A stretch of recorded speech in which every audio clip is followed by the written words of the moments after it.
Safe to serve family, greetings, salutations.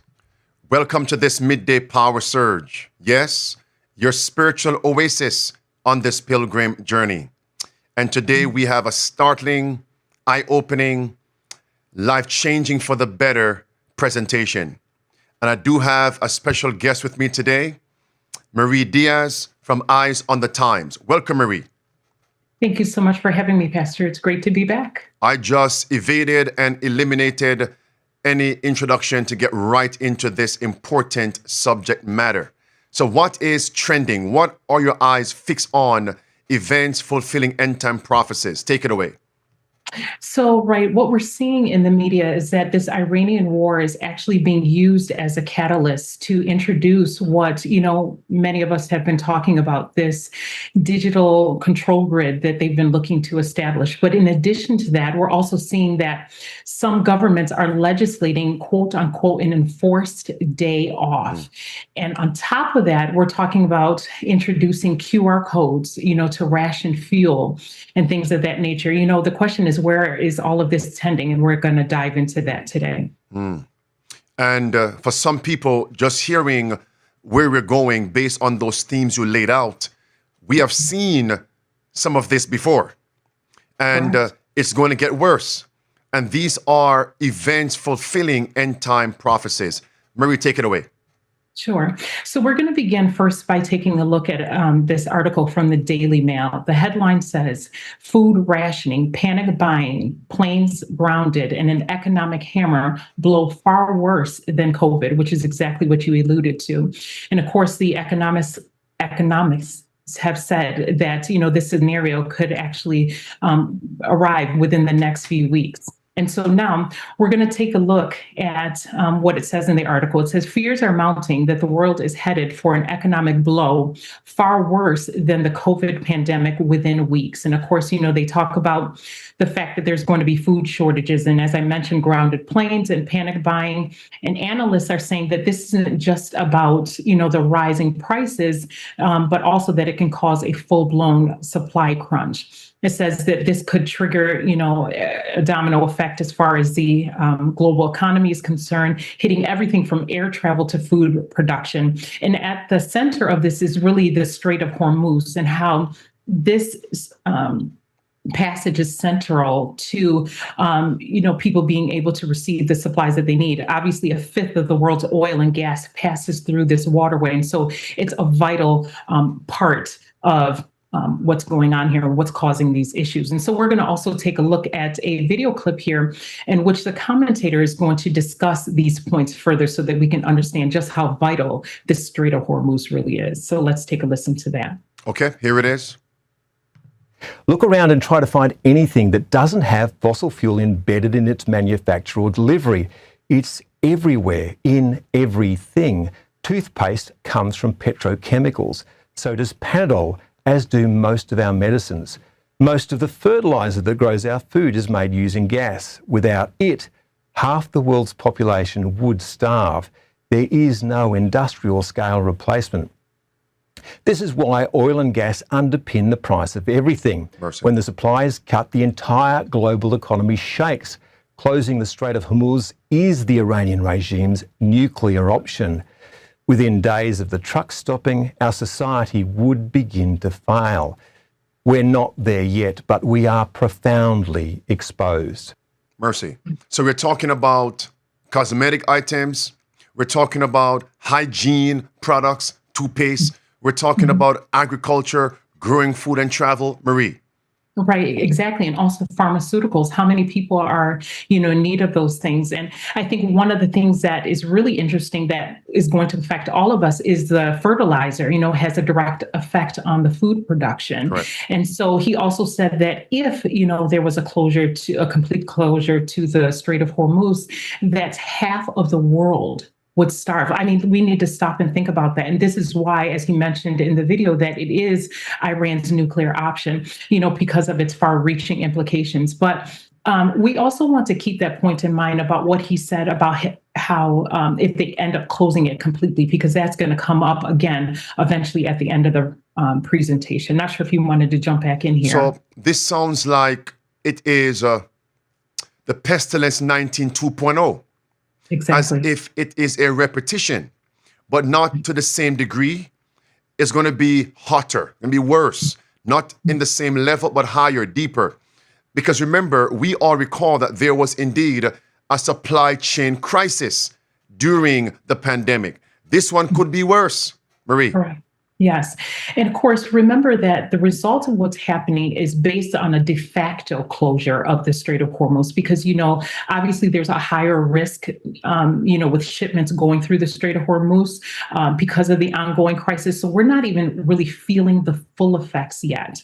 And so we're going to take a look at what the governments are currently doing to mitigate the effects that they're already feeling. So let's take a look at the next article here. It says war on Iran. And it says, can fuel rationing, remote work, and short sleeves ease oil woes? And so let's take a look at the next article.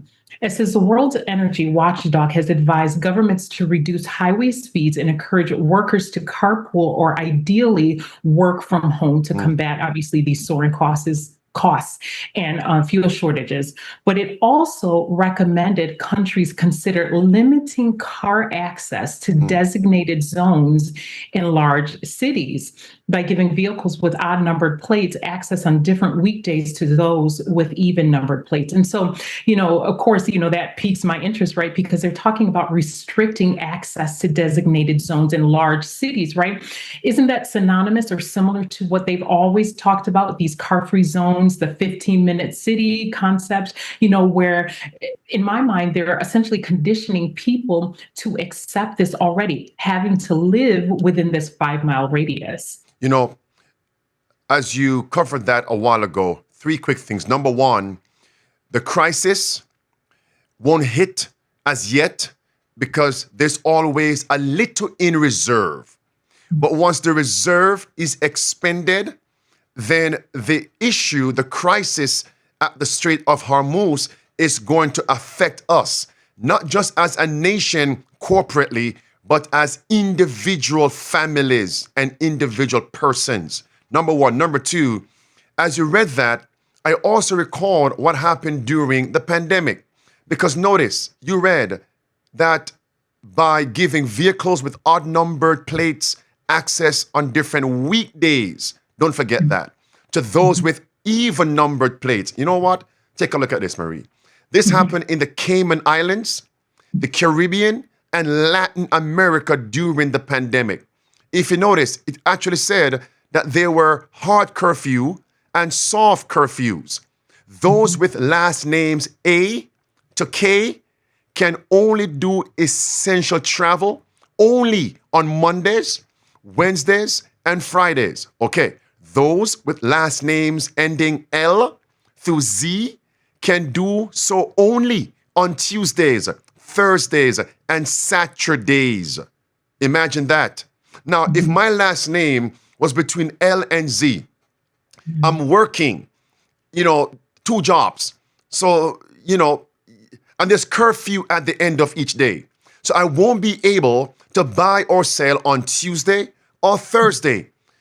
The only day that's left is Saturday, but I'm a Seventh-day Sabbath keeper. I'm a Seventh-day Adventist Christian. So on what day will I shop? So now I must think of taking off from work without pay just to go buy and sell. How long can that continue without me breaking the bank and using up my reserves? Not only in the Cayman Islands, not only in Latin America, also in Jamaica. It's right there on the screen. St. Catherine, people whose surnames begin with the letter A through M will be allowed to get their food stock or medication, Marie, between 10 a.m. and 1:30 p.m. only on Wednesdays and Saturdays. Back to my point.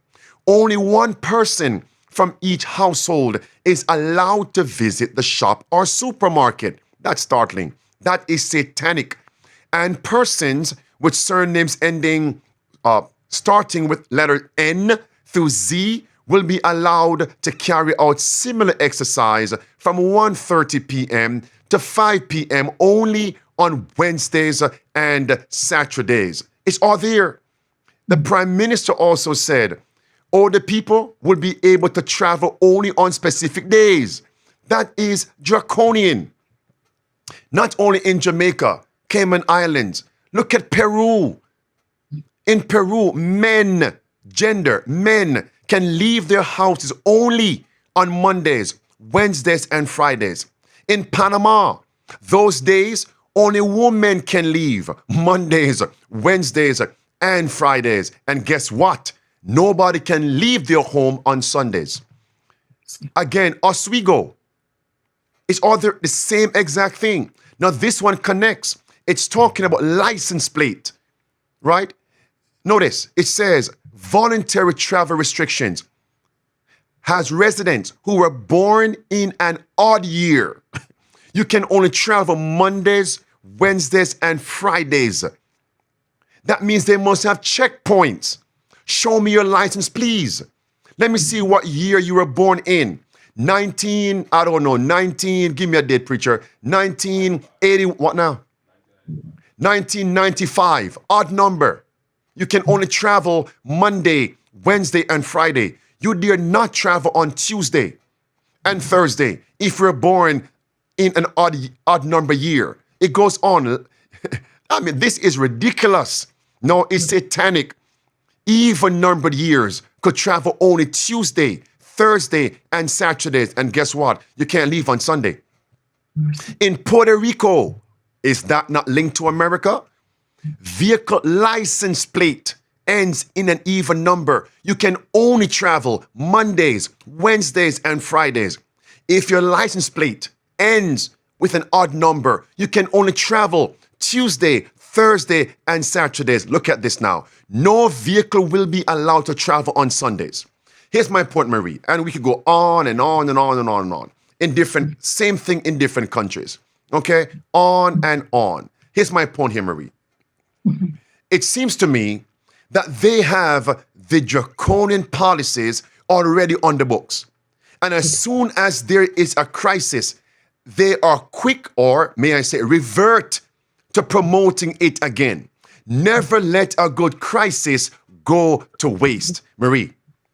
Right. And it's interesting, Pastor, because you always comment on the fact that we see things in waves. And I believe that you're going to, again, see the waves increase with intensity and also with frequency. And as you rightly stated, one crisis, they revert right back to the same metrics and the same things that they've used in time past, which is interesting too, because, we've talked about this before. I've always said that I have a very holistic view when I look at current events. I may not necessarily understand how it plays in the bigger picture, but I file them away, which kind of leads to the next point that we're going to discuss, right? Because recently there were a couple of legislators here in Congress who discussed the fact that they're introducing these kill switches, right? And we're wondering why in the world would they need to introduce these things? But again, when you're looking at the bigger picture and you're seeing how these governments are starting to say that because of the energy crisis and various things, we're going to have to restrict movement, right? So can you imagine if you have a kill switch in your vehicle and you've gone too far, maybe it's the wrong day, they're going to be able to shut your vehicle down. So for those who may not have heard of it, we have a video clip in which you can listen to this very point. So let's take a listen to that. Okay, here it is. I believe this is politician, Congressman Massey. Here he is. And I regret that we have to offer this amendment. What I'm going to describe will probably sound like a bad science fiction movie, but that's what's written into law. Right now in law that's going to be implemented it says for 2026 and beyond. Now, the reality is the technology doesn't exist, but that doesn't keep legislators from imagining things that they would like to do to infringe on civil liberties. But there is a law that states that every vehicle manufactured is going to have a kill switch in it. The car itself will monitor your driving. And if the car thinks that you're not doing a good job driving, it will disable itself. After what Representative Massey said, the car is going to be the judge, jury, and sentencer for your crime in the car.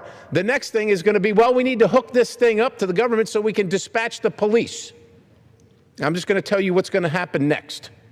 They're going to be shutting your car off when they decide whatever they decide from wherever they decide it. Marie. Yes. And so, Pastor, obviously, we can see based on these clips that they are, as we mentioned, reintroducing some of the same things that they introduced during the COVID crisis. So let's look at the following headline so that we can see essentially what they're reverting back to. This is coming from the Fortune magazine. It says the Iran war is reviving remote work across the world, from Denmark to Vietnam. And again, Pastor, we're going to continue beating this. These are the exact same policies. And, when I was contemplating this, I'm going to say something that could be misconstrued, and seem a little controversial. But Pastor, could it be that COVID to a degree was almost like a form of cestius? Yes. And now with this current crisis, right, with this Iranian war, we're seeing how Titus is coming back. And, remember, again, we're talking about lockdowns, restrictions, the travel bans, working from home, the inoculations, all of these things. You weren't even able to go to church, right, to be able to worship according to the dictates of your own consciences. So these are the exact same things. And like I said,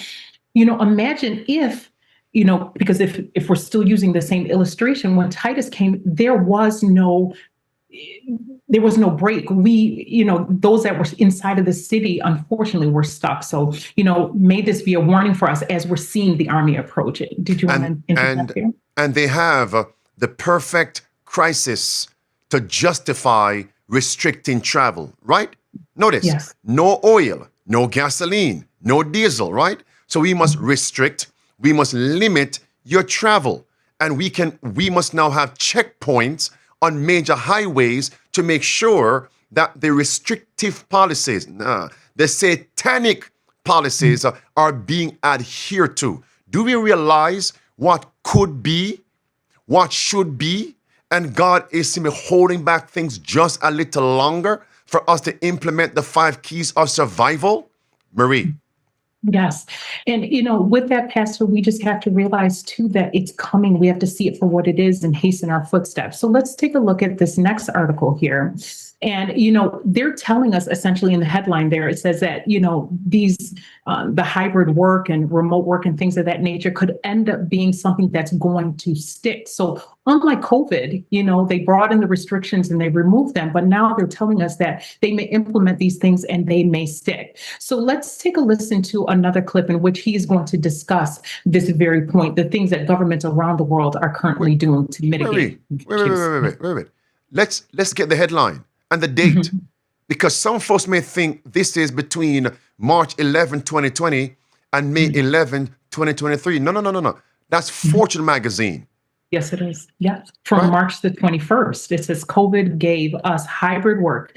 The Iran war might give us a 4-day work week. And this time experts say it could stick. So Friends, yes, this is for the long term. March 21st, this year, Marie. Let's go. Also, Pastor, the fact that in this article, they're telling you, they're referring back to COVID. There's no ambiguity here. They're telling you what we did previously is what we're going to do again. I just wanted to point that out. So yes, we can take a listen. So let me re-emphasize your point that you thought would be somewhat controversial. We can look at the pandemic as a dress rehearsal, as a cestius descending upon Jerusalem. And now we're seeing a repetition is going to get worse as the coming of Titus. Yes, correct. Marie. We're going to take a listen to that next clip. Okay, here it is. It looks like COVID-style lockdowns are slowly making a comeback. This time, it's not due to a virus, though, but rather it's because of the Iran war, or more specifically, because of the situation currently unfolding over in the Strait of Hormuz. Countries are now both asking as well as mandating people to work from home. For instance, over in Denmark, you had their energy minister nearly beg citizens to stop driving, telling Danes to please not drive a car unless it's absolutely necessary. That was an example of a country giving a suggestion. However, over in Southeast Asia, the governments of several countries there have gone a lot further because, frankly, those countries depend a lot more on imported oil from the Middle East, somewhere between 60 to 95% depending on which country you're looking at. And so Thailand, for instance, they have ordered their civil servants to use the stairs instead of the elevator, to work from home instead of coming to the office, to set their air conditioners to a cool 80 degrees Fahrenheit, to cancel almost all international travel, and government employees must wear short-sleeve shirts rather than business suits. The Thai government added that if the situation continues too much further, more stringent measures will have to be implemented? That is, if we didn't understand end time prophecies, we would call that ridiculous, asinine. It's just humorous. But because we understand end time prophecy, we know it is draconian and satanic. Marie. And I'm just wondering, how are they going to monitor whether or not I'm using the elevator or the stairs or but then again, there's going to be, look at what happened during COVID. There were people who were literally, calling the police on their neighbors and things of that nature. So even the mindset, because it has to be for the common good, the greater good, everyone has to work together. So can you see why Sister White says that we have to move out into the countries so that, I forgot exactly how she says it, so interference with enemies and things of that nature, we have to separate ourselves. But what I really want to emphasize from this video clip is the fact that he talks about how some of these restrictions that the government is rolling out, they're voluntary, right? However, he also noted that some of the governments are also introducing more austere measures, right? And of course, as they deem necessary. And isn't that exactly what they did during COVID? Again, it's like COVID 2.0. But I want us to take a look at some of these measures that the governments are already taking. Mind you, that the Strait of Hormuz they haven't completely shut it down yet, but this is what they're doing. So let's look at this first. Hold on, Marie, before you go there. I'm not sure if STS Live remember when we covered several counties in America, several countries in the world where families, residents had to change out their meters and bring in smart meters during the pandemic. And that from headquarters, they were able to manipulate the temperature in your home. They were the ones that set your temperature in your home, and you had no way, no permission, no authority, no leverage to change the setting, the temperature in your home. Tell me if that is not satanic. Where are your liberties? So from headquarters, somewhere in the city, in some town, they can fix every home temperature. And if you go above that or below that, if you can manipulate it, they fine you, penalize you financially, jail time. Google that. In Switzerland, even here in America, we cover that. And as they see one more crisis, they are willing to revert back to those same policies or revert to those policies and roll them out again. Never let a good crisis go to waste. That's why I believe, Marie, it's a high possibility that this war with Iran and the Dragon Nation in the Middle East, it has no end in sight. I could be wrong, but this could be a possibility. It is plausible. They're not going to allow this crisis to go to waste.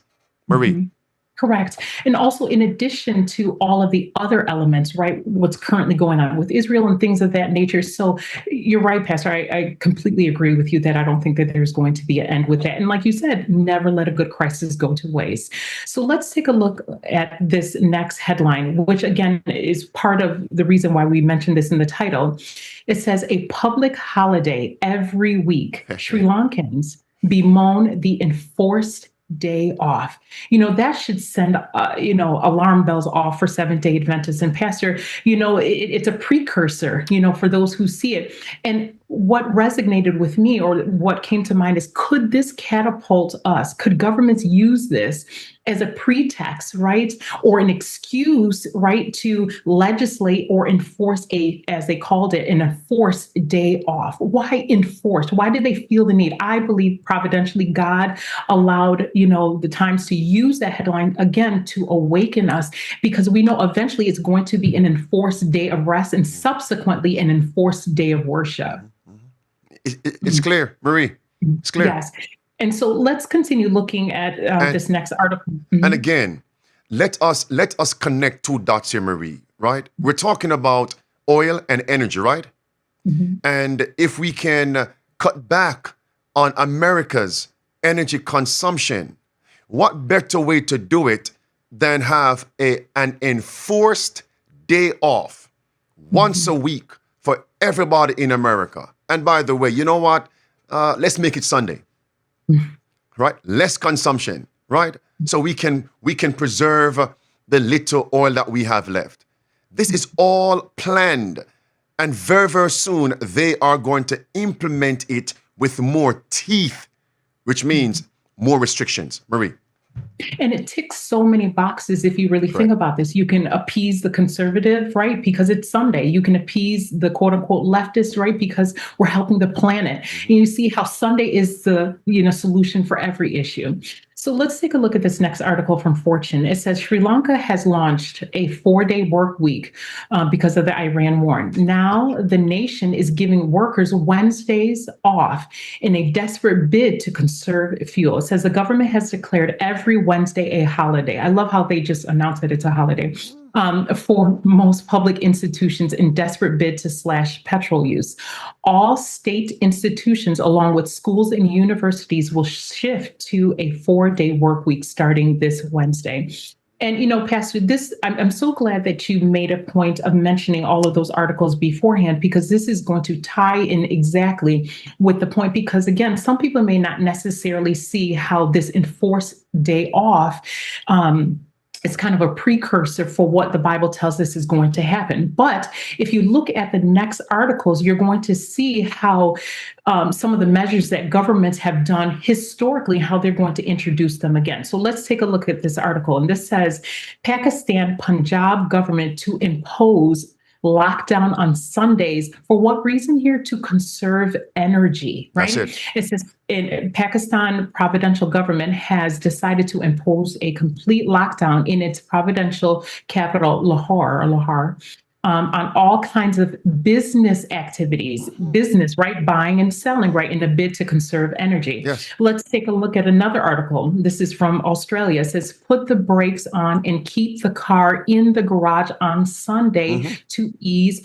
oil shock. And now this is coming from the IEA, which in case the audience isn't familiar with that. The IEA stands for the International Energy Agency. And for those that don't know it, it is an international intergovernmental body. And so, Pastor, it would seem as if, again, the world is being preconditioned to accept, this resting on Sunday, this pausing, not buying, not selling for the ultimate crisis. Again, the crisis in the Middle East is their boogeyman. Is their justification. The sky is falling, and this is what we need to do. That is the agenda. Marie.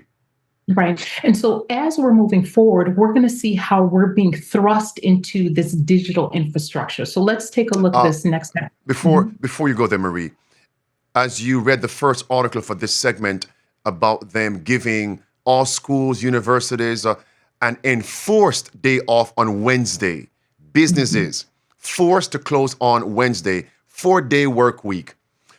And what was their justification? To preserve oil and so on. Do you know, my family, STS Live, they have been talking about rolling out a 4-day work week forever. It's not just because of what's happening in the Middle East. They've been talking about this for years. Even during the pandemic, this was one of their so-called solutions, so-called remedies. So now this war in Iran, the Middle East, has begun. Now they are reverting to what they were thinking of rolling out, and now they have a justification. It's a page from the same devil's playbook. Marie. And what's interesting also to augment that point, Pastor, is this is something that has been discussed all over in the West, everywhere. And so again, this is what I'm saying when I say that you have to look at the whole picture and then you realize that it's all connected. So the article says here, from 4-day weeks to AC bans, the world is scrambling to save energy. And it says governments around the world are pressuring consumers to reduce energy. And it says the changes are being rolled out as a mix, listen, of voluntary acts, soft restrictions and incentives to cut demand, but the policies are multiplying and growing more constraining as the crisis continues. So they're clearly telling you that as things increase, as the shortage, becomes worse, they're saying that essentially they're going to, we're going to go from soft restrictions to mandatory measures. Did you want to jump in here? No, continue, Marie. Let's keep the stranglehold on so people can realize how close we are to the end. Amen. Right. And so again, like I said, they're doing the exact same thing they did during the COVID crisis. And so what I want us to see is how they're using these measures, how they're going to strip us of our freedom. So let's take a look at this article here about Sri Lanka. It says Sri Lanka switches to QR code-based system to ration fuel sales. Now, Pastor, when I first looked at this, I had to ask myself, if our government were to introduce a QR code to be able to purchase gas, groceries, whatever, you name it, with strings attached, because we have to look at things from a prophetic perspective. For example, as you alluded to earlier, what if they said that we were only allowed to purchase gas on the Sabbath, and things of that nature? What would I do in this instance? And this is why, we have to stop thinking that these things are going to happen sometime far in the future. These things are at our doorstep now. And this is why it's so important for us to make sure that we're prepared. Horse and buggy. Horse and buggy. As a matter of fact, some horses are very expensive. Horse and buggy. Mm-hmm. Right. Marie. Perhaps, right? And again, like I said, this may seem like this is something far-fetched, but for those people who are living in Sri Lanka, this is a reality for them. And, back to what you were saying about COVID, I actually came across another article from Bermuda, because with the articles that you presented, Pastor, it allotted them 3 days, right? And some people may say that that's sufficient for them to be able to shop on the other days in order for them to get the things that they need. But I want you to take a look at the restrictions in Bermuda for COVID. And it says here, and this is for grocery stores and for gas stations. If you note the hours here, it says that you are only allowed to shop between 7 a.m. and 7 p.m. Now, if you look at point C, if your surname, your last name ends with the letters R through Z, you're only allowed to go shopping on 2 days. That means Saturday and on Wednesday. And so God forbid if you aren't able to go on Wednesday, or what if you get paid on Friday, right? And there's some people who really live from check to check, and if they don't have the ability to go on Saturday, does that mean they're going to go without gas and without food until the following Wednesday? And, like I said, these are things that we really need to think about because, and last point, Pastor, then I'm going to let you in here. This is why I think it's vital for us to think, why are we going to wait until the crisis hits to then move to the country, right? So if that were the case, because that's a misconception, right? How are you going to buy seed? How are you going to buy the land to be able to cultivate it for the time of the crisis? This is why these things have to be done beforehand, because once they cut us off, and there's no way around it. Well, I know someone whose last name ends with R, and he's looking at me right now. Well, his back is turned to me in the studio. He's over there switching. He's Jared Ryan. You dare not move to Bermuda. Marie, take it away. Yes. So we're going to take a listen to a video clip of this QR code system that's being introduced in Sri Lanka. So let's take a listen to that. Here it is. The government has introduced immediate fuel rationing as global supply disruptions linked to the conflict in the Middle East push prices higher. Authorities have brought back a QR code system to limit purchases and prevent hoarding, setting weekly fuel quotas for cars, buses and trucks. While many drivers support the system to ensure fair distribution, others say the reduced fuel allowances are hurting their livelihoods. They claim to be forced to spend hours in queues, making it harder to earn enough to cover rising costs. There are some people who buy and stock petrol. This QR system is good to stop that happening. Although others started a world war, it is we who are suffering. It is very difficult to make a living. I am in this queue from morning. The QR code is a very good thing, but the amount of fuel allocated to a tuk-tuk is not enough. It is better if we get 25 liters, 5 liters a day for 5 days. Mercy. Marie. And I'm just trying to imagine, if you're not even able to fill up your gas tank, do you see how this system would suit the agenda so that they can manipulate us? You can't travel. You can only go so far. We limit how much you get. This is why, again, you have to have these things well in advance. And, as I'm saying this, again, this is all part of the agenda. You may say, how so? We've talked about this at length, about the United Nations 50 and 5 agenda, and also the World Economic Forum's agenda in which, and I believe that we have a graph for this, in which they are going to link everything, all of your essentials to your digital ID. So I'll just imagine them incorporating, a QR code to the system in which, dictates where you're allowed to travel, how you interact with the government, smart cities, telecommunications, all of these things are going to be interlinked. And this is just another cog on the wheel for them. And if the other thing, to further solidify this point, we're going to play a clip in which the commentator is going to tell you that the same people that have been pushing the climate agenda are also in charge of determining who can and cannot, what you should or shouldn't do. It's all linked. Let's take a listen to that clip. Okay, here it is.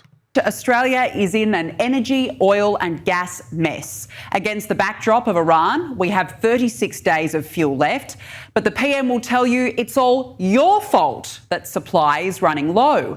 Anthony Albanese told us all not to panic, but a week later, Labor admitted it's not ruling out fuel rationing and has appointed a fuel czar to deal with supply. And guess who's been selected? Anthea Harris, the inaugural chair of the Climate Change Authority, a woman who spent years trying to rid the country of fossil fuels. Mercy. Okay.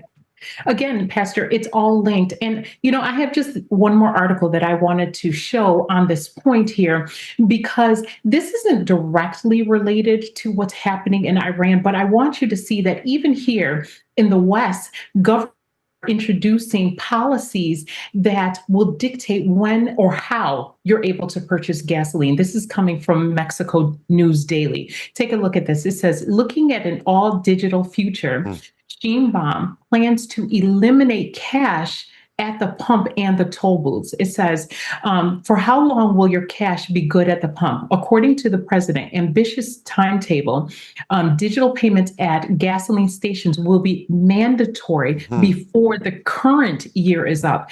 As part of her goal of digitizing the Mexican economy, President said on Wednesday that the cash payments at gas stations and highway toll booths will be eliminated starting this year. And again, Pastor, I know you've talked about the fact that it seems like the United States is behind the ball. We are not. With the stable coin, with all of the other legislation, with phasing out paper checks, with what the European Central Bank is doing with getting rid of cash, everyone is on par. They're just waiting for the other systems to ensure that they're in place. And once the crisis fully hits everyone, it's going to be like lockstep once things get moving. Marie, I sat here and listened and watched. I thought about this. Since they're now using the war in the Middle East to roll out more satanic, draconian policies, and one of our focuses today was on energy, right? Electricity in your vehicle. Could it be, Marie, this whole push to use alternative electricity was all a facade? Think about this. Why would they want to give residents alternatives? Why give them options?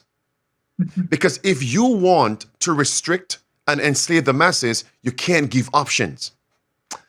People don't get that. To enslave us financially, they have to remove paper currency. Remove everything that is not digital, all of it, and make it all digital. That's how they have control. If you give options, you can't have complete control. And based on end-time prophecy, they have to have total control. Now watch this. Apply that now to energy. So all this idea about let us combat climate change and let's have alternative power. No. It's a facade. That's why America, Trump administration, is not going along with that agenda. The tyrants who have him on a puppet string understand if individual families, think about that, has alternative electricity and vehicles that don't depend on the system, how are you going to restrict travel? You can't. Because they have options. And that's why I believe they're not standing for that movement. They want to make sure everybody is on one system so they can either shut the system down or keep it alive with restriction. Mhm. I call that a nail in a sure place, Marie. Amen. Exactly. Right. And, Pastor, these things are, increasing with intensity and also with frequency. And if we're not paying attention to these things, they're going to catch us off guard, which leads me to my next point, right? Because as I stated at the onset of this presentation, the Strait of Hormuz, it's a de facto closure. But what you're going to see now is that President Trump has recently given the Iranian president, or the person who's in charge right now, an ultimatum. So let's take a look at this next article from The Guardian here. It says, Marie. Yes, sir. I can't help. I can't help it. Sure.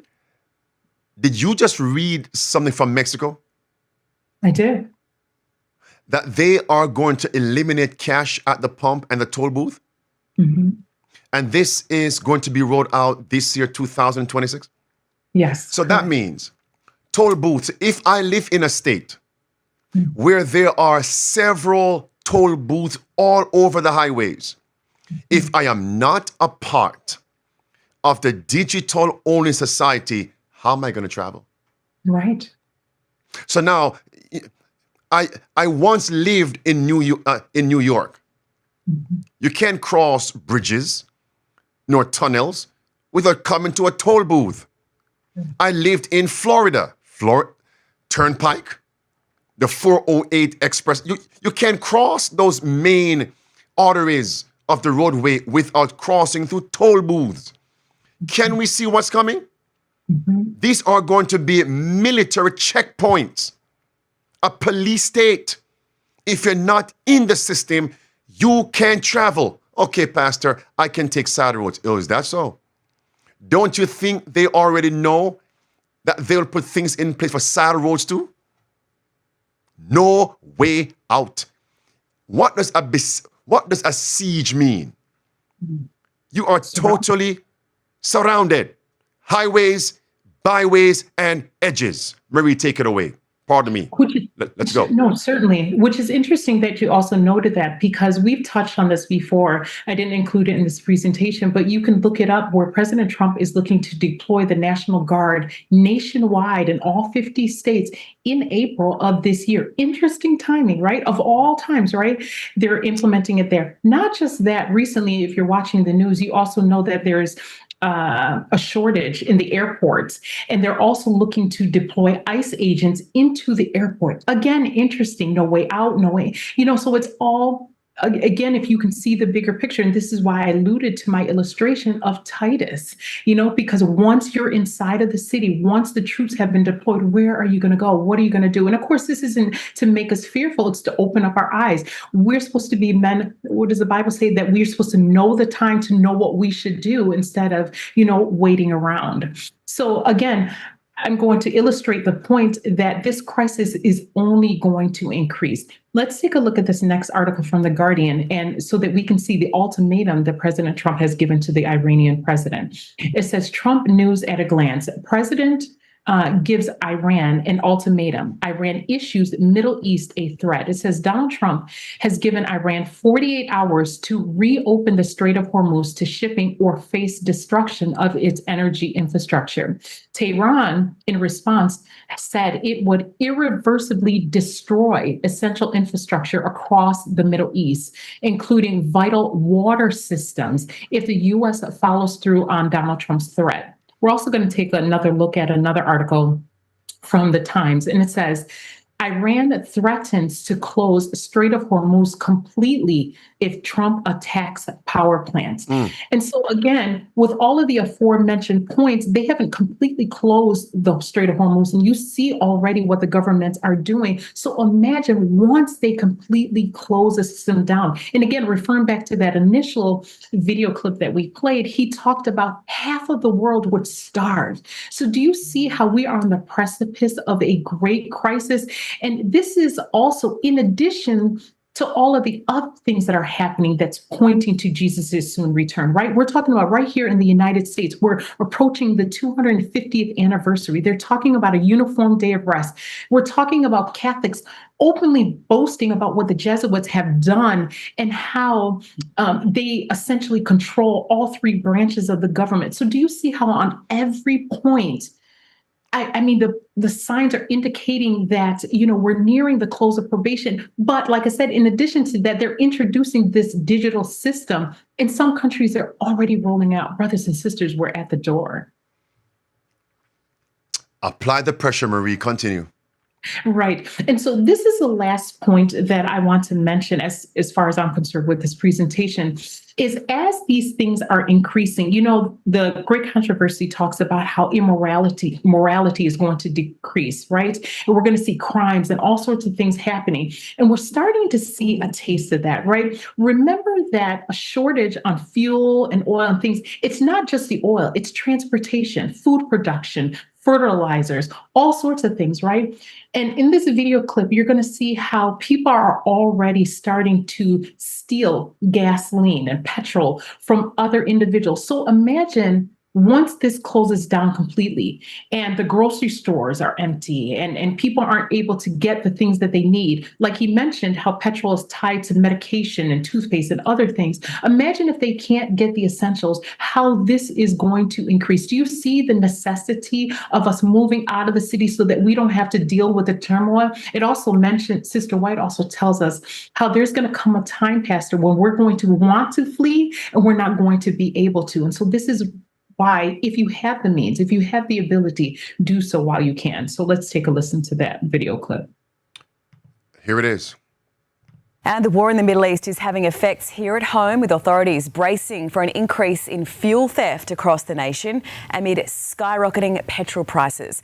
Lizzie, it's a sign of just how desperate the fuel crisis is getting. In Queensland, truckies, fuel brazenly stolen while they're sleeping at rest spots. Queensland truckies are now being told to lock their fuel tanks. Panic is also sweeping across Victoria. Police are investigating in Kyneton fuel thefts there after a number of cars were targeted. Petrol prices are continuing to soar and there's little relief in sight. The last thing, Pastor, I want to say on this point, I didn't put it in this presentation, but I was thinking about it. In book 5 of manuscript releases, Sister White talks about how in India and Russia and in the cities of America, and I'm paraphrasing because I don't remember, but she talks about how the increase in cost in food and things of that nature will eventually lead to a civil war.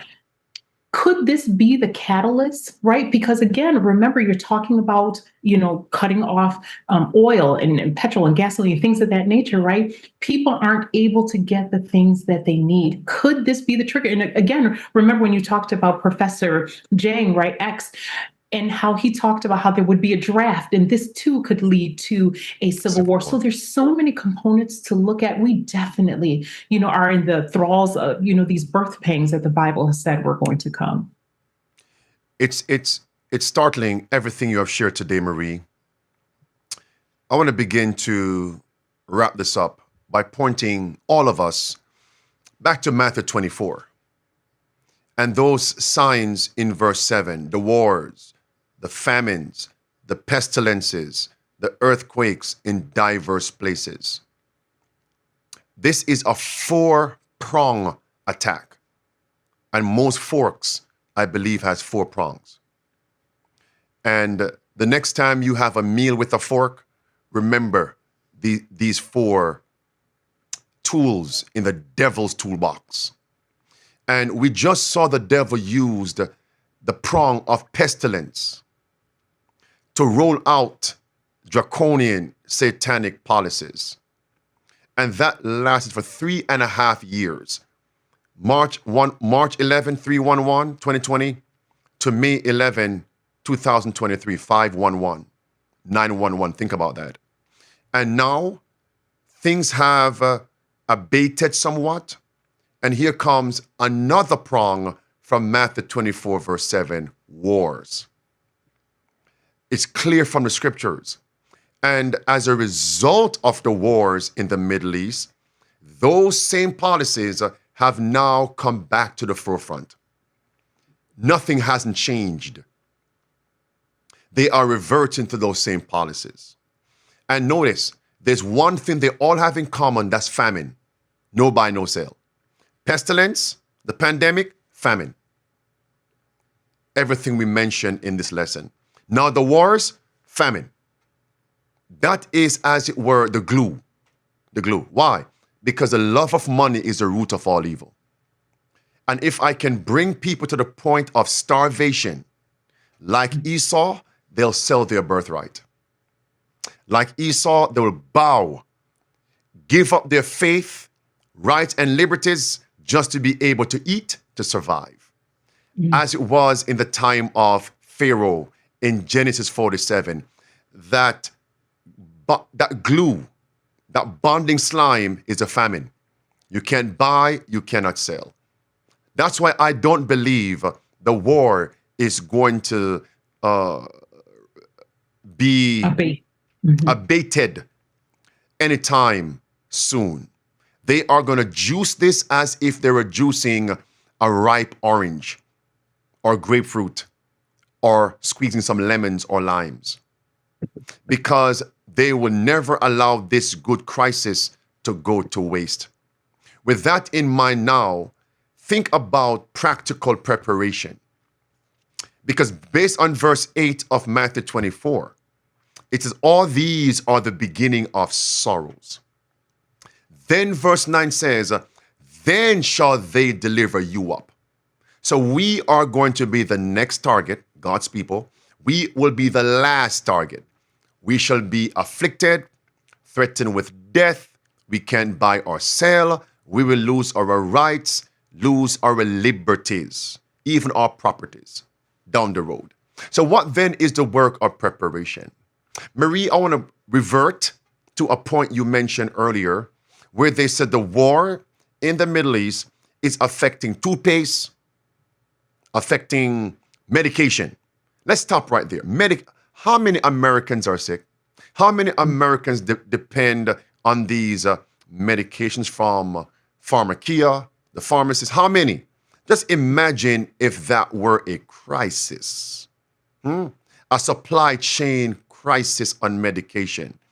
You talk about depopulation. Come back here. So what has God told us?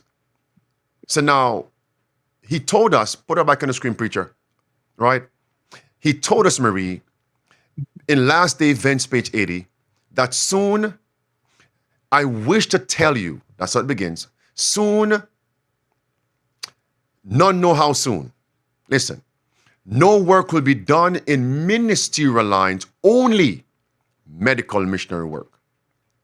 It's also in Maranatha, page 185. It's in volume 7, page 62. We have come to a time every Seventh-day Adventist must take hold of medical missionary work. Volume 9, page 169.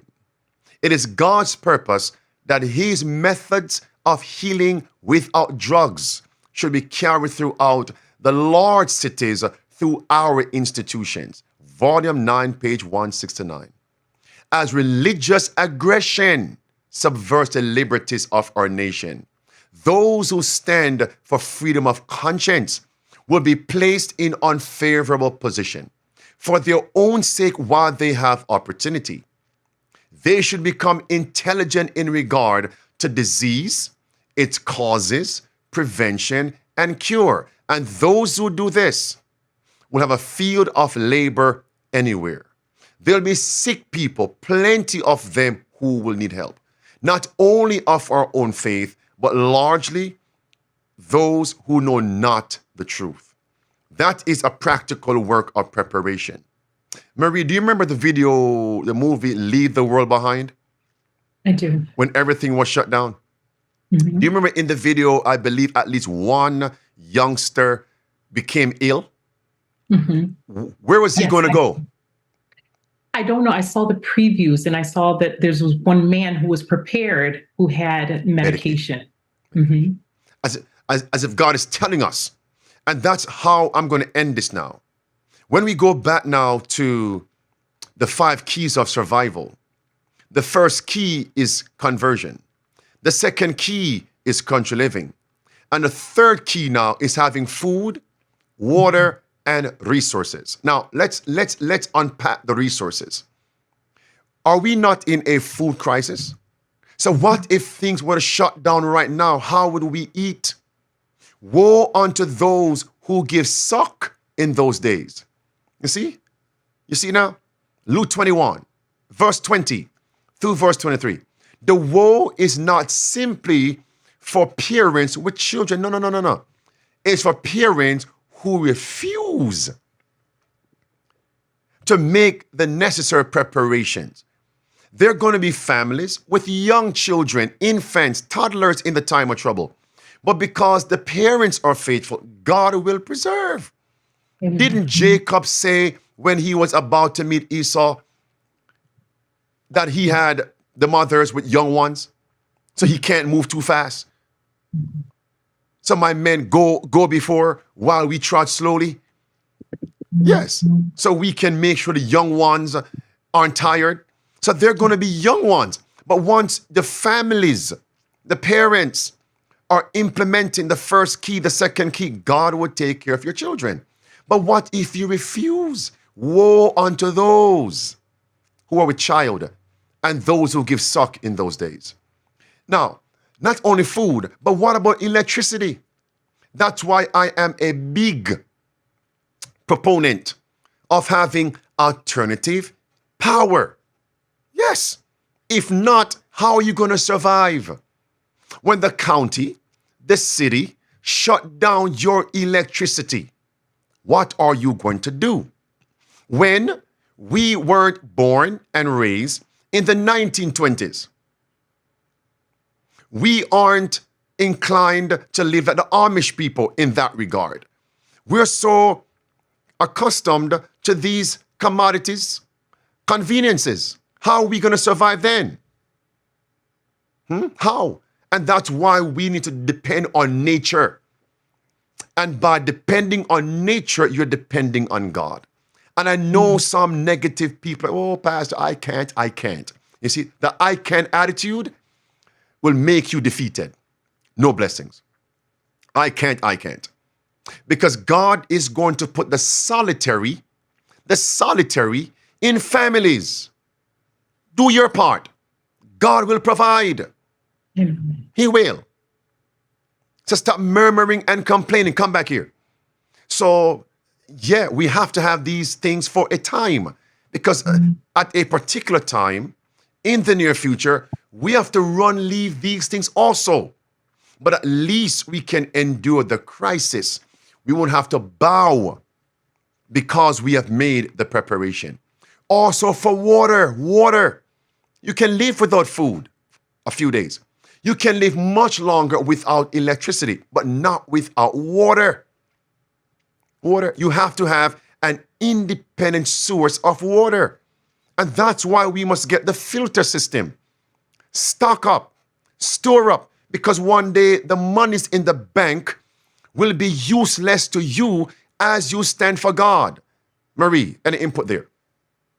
You know, Pastor, everything that you're saying is so pointed. And I love the practical steps that you're saying that we can take, and for the encouragement for those who don't have the ability to run out, the Lord will provide. I do want to revert back to what you were saying about the famine. And of course, Pastor, because we're talking about an oil crisis, right? Wasn't there a famine in the land with the virgins, and how it not only was a literal famine, right, but a spiritual famine. And so it just goes to show how you're showing the practical steps, right? But the spiritual steps are just as important as you mentioned, that we have to have that oil, that literal oil. And again, like I said, it alludes to the practical steps as well, because we also have to store up. I just wanted to mention that as well. Marie, let's go out not with a whimper, but with a bang, shall we? Sure. Okay. We know that Sunday Blue laws, I'm going to make a distinction between Sunday Blue laws and the mark of the beast. One more time, based on these current events you shared with us today. The Sunday Blue laws in America only restricted buying and selling and to some extent travel only on Sunday. But do we all realize, based on what was covered today, during the pandemic, people could not buy or sell not only on Sunday, but some could not buy on Monday, Wednesday, and Friday. Others could not buy on Tuesday, Thursday, and Saturday. Are we together now? So we are seeing a precursor of what the mark of the beast is going to be. No buy on sale for God's people on any day. That's a nail in a sure place. And that's what the pandemic was says to us. A dress rehearsal. Do we see it? And this time, it's not going to only affect local, city, and state, but federal. Marie, that's it. It is, Pastor. Nail in a short place. So friends, let us understand that what was covered wasn't only in the pandemic, but what they're now proposing. Wednesdays off. What's your last name? It begins with what letter? You can only buy and sell on these days, but not on other days. Merciful Father. And only the household head can travel and purchase things. How would they monitor that? How would they monitor compliance from non-compliance? We are in a crisis, and God is holding back the winds of strife so we can be prepared. STS Live and the rest of you, let us be about our Father's business. And that's why it's time for aggressive, effective evangelism. The fourth key of the 5 keys, and number 5, assisting those who are less fortunate. Marie, thank you again for joining us for Midday Power Surge. Amen. Thank you for having me. Beloved, by God's grace, we'll see you tomorrow at 12 noon Eastern for Midday Power Surge. Again, if you were blessed by this, impart it to others. Amen to that. The protest continues. The Reformation continues. Get ready, remain ready, get others ready. The end is upon us. Maranatha.